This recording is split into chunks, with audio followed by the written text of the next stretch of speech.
Bonjour tout le monde. Avec mon café.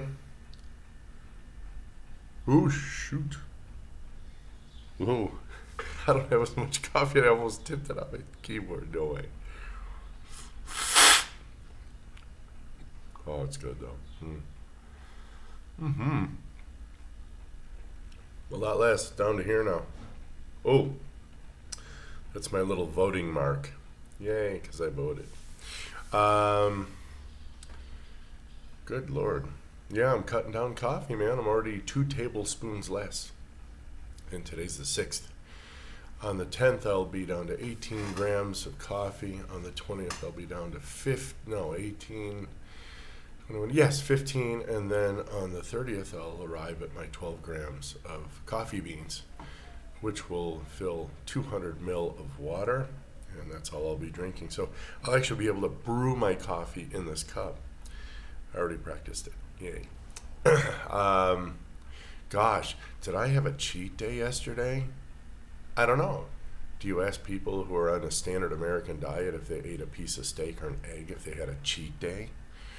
Because we know the standard American diet is horrifically bad for you. 60% sugar, and it's just bad. Just bad. 60% sugar. That's horrible. That's a horrible diet. And you're like, I don't eat 60% sugar. I eat bread and I eat whole grains and they break down to sugar. All right, spare me, please. Just spare me. So the standard American diet, 60% sugar, and when they choose to eat an egg, well, that's okay. So here's what I did yesterday, but I do know about mitigating. We ate gorditas, and I had 2 fried gorditas with cheese and deshebrada, which used to be a lot better, but now they add potatoes to it. I'm like, why? Filler. It fills the people up. They cut the meat. They can keep the same price. I get it. I really do. And ahogada, which means drowned or choked or throttled. They stack them for me, and then they pour the juice over the top. And then she puts a little bit of queso fresco on there. Delicious. And actually, it was kind of uneventful. I mean, I used to enjoy it more because I'm sure I had the dopamine response and all that kind of stuff. But it was good. I mean, again, I didn't really appreciate the potatoes much. And I did put some avocado salsa on those. So that was really good. I was trying to, something had gone through my mind here. Well, anyway, they were fried in seed oils. So again, yeah, here's what it was. Fuggen came out with a video, and of course, I knew about this. I ate 2 hard-boiled eggs on the way over. So about 11 o'clock, I put the 2 hard-boiled eggs down, and by 11:15 or so, we were being served. So the eggs, what they tend to do is they literally block the absorption of so many carbohydrates. And especially if you add vinegar, like salsas and things, because the salsas have lime juice. You add lime juice, and it will block. I think it's called amylase. It's the saliva, which will still work in the stomach. Believe it or not, the stomach actually goes up to 4, sometimes 7 pH on a heavy meal, and then it has to produce hydrochloric acid and bring that acid back. And during that time is when the carbohydrates get absorbed. But if you take acid with your food in the form of either vinegar or lemon juice, lime juice, and any of the acidic citrus fruit juices that don't contain a lot of sugar, of course, orange is out of the question. That's absolutely a ridiculous fruit. I wouldn't even bother eating that ever again, other than for flavor, but then I'll use the zest. So it blocks the absorption directly out of the stomach. You don't get the insulin spike, and then it passes through, and then it's the pancreas's job. But in the small intestine, things move a little slower. And then after that, we wound up eating about 3 o'clock, and I had 5 eggs and a bunch of like left. No, I lie. I had Minga. I didn't have any eggs at all. What the hell? I made myself 4 cheese tortillas and filled them like to the max with leftover meats I had, things that I hadn't finished during the week.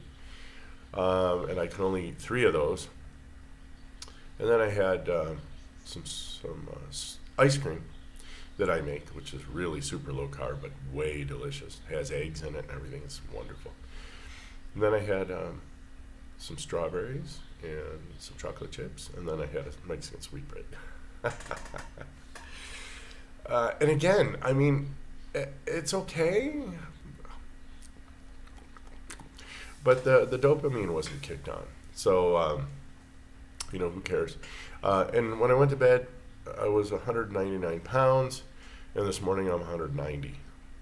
So even at my weight, I still can gain or lose massive amounts of water. But it's kind of cool that it just comes out of my system within 12 hours. I think that's awesome.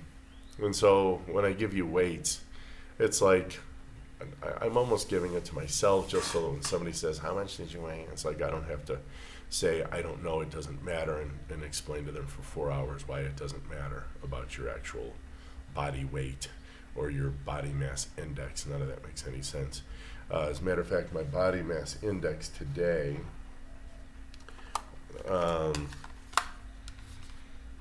87, what the heck is it? I think it's your height in meters squared divided by your weight in kilos, which was like 86.6. Vice versa, take the reciprocal. Okay, so my body mass index is 27.33, and that's borderline between fat or overweight and obese. I am not obese. I can guarantee you I'm not obese. I'm not even fat.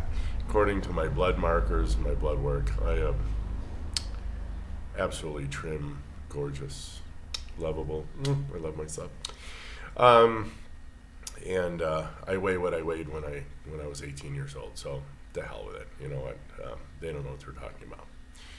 And I know I was healthy then. So I guess that's kind of the little jabber jaw today. On this whole idea of cheat meals. It's like, or falling off the wagon. This is not a religion, people. This is just a way to eat to maintain low insulin, all right? And all that goes well with that. Now, if something hits the fan, I do know that I can gorge on fruit and buy a bunch of salt. I will trade anyone their toilet paper, my toilet paper. I will give you all my toilet paper, and I'm going to barter it for salt and pretty much tropical fruits. And they're not going to destroy my gut biome, but they will pack on a bunch of fat. So yeah, I'll eat 3 and 4 kilograms of fruit, and that'll give me several 100,000 calories that will immediately go to fat. My liver will max out glycogen, max out my muscles. It will gain some visceral fat to store, and that's actually a good thing if you're going into a starvation phase, like food shortages and whatever. So, with a couple of kilos of fruit, and you get hungry within an hour, and then you eat more, and then you get hungry again, and so it's actually a feast, literal feast. And I'll take the salt and process all my meats, and that'll get me through the long haul. Yay! So I'll live off that first bunch of fat probably in the first month, and then the subsequent months I will have had plenty of fat saved up and plenty of jerky. So I'm not worried about it. All right, as if the world were going to end, and I don't care because I have no control over that anyway. So. It's like you just put them all in a bottle, put the lid on, shake them, and just kind of watch them freak out. I love that. Yeah, that's my dark side. I like watching people freak out when they don't have to. Anyway, so that's it. No cheating. It's just called life, man. It's just called eating. It's just called enjoying. And I had a great weekend. All right, guys. We'll talk soon. Bye.